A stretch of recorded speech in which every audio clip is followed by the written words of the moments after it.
I'm out here practicing cooking a little bit today. What I've done is I've taken my rocket stove that I built out of an old bean can, and I've set it up, and I had a crown on it, that little can there with the holes in it. I had a crown on it, but it actually lifted the pot too high above the flame for it to get an effective heat. And I've learned with cooking over open flame or on coals, heat regulation is the biggest challenge. So what I've done is I intend to buy a grate made for what do you want to call it, a gas stove or a propane oven or propane cooktop. And they sit up about an inch. They'll raise the pan up about an inch above the hole or where the flame's coming out. So that's what I've tried to imitate here.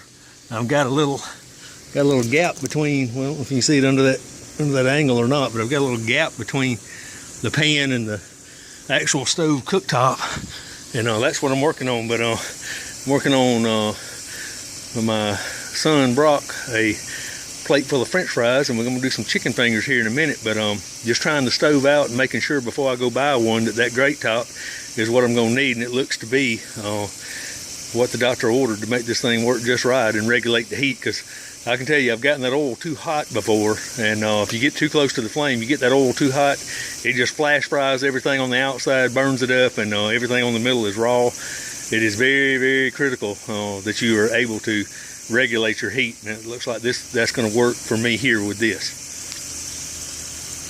Well, going at boiler number 2, I finished 2 boilers of French fries, and now I am working on boiler number 2 with the chicken fingers. As you can see, still consistently, just a good, I don't know what, I guess I could put my cooking thermometer in there and find out exactly what the temp is, but I don't have it with me, but it's just a really good temperature to fry something slowly without burning it up. The question always comes up, why, like this grate that this is sitting on, if you got that and you can just build a big honking fire and, cook anything you want to on top of it, why even fool with a little can? Well, that right there is the answer. That is the wood that I'm feeding it with, and I'm feeding it into that chute right there, which is another can just cut into the side.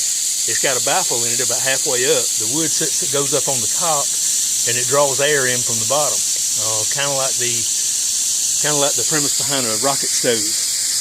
And the reason for this is I've got a metal potato chip can lid under the bottom of it to give it a floor. I've got a large green bean can, and then I've got a large soup can stuck in the side, and the baffle is made out of the lid that came off of the soup can. So from two cans and the lid to one other container, I made this whole setup and just cut a hole in the top of the big can, and that's where the heat rises up through. But the question is, why this setup? Well, because it's very small. I've seen some smaller. The one that Rick just got is very small. I'm real curious about that one, but this one is just a homemade attempt of my own, just trying to put something together. But it's quite a bit larger than what Rick had, but it works for me. It works, obviously. And like I said, with Rick's and with this one, the reason is because wherever you are, wherever you may be camping, you may not have full permission or access to the resources on the property. That being the case, you may need to be able to run your stove on nothing but twigs and dead limbs laying on the ground, maybe even some standing dead that you can knock down or whatever. They wouldn't mind if you knocked down a dead tree.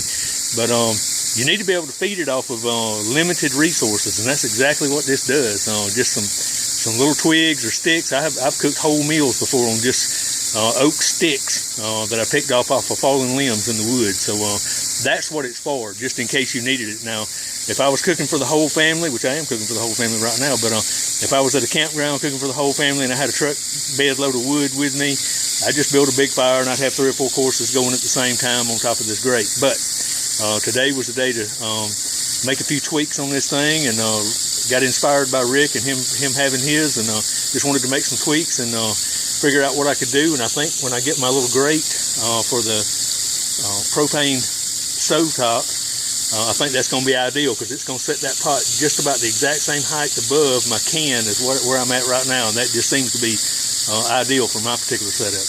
But anyway, it's almost lunchtime. I see my chicken fingers starting to float, and there's a plate of ones that are already done, and my son's already come to the door twice wanting to know where lunch was, so I'm gonna get it done. All right, well, we made it through 2 batches of chicken fingers and 4 batches of French fries.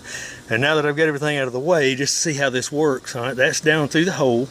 You can see the coal bed and the fire burning down there. And then from the side, if I can get down here, you can see the baffle, the wood's fed in through the top.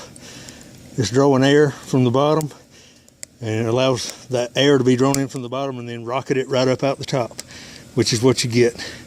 And that's how it works.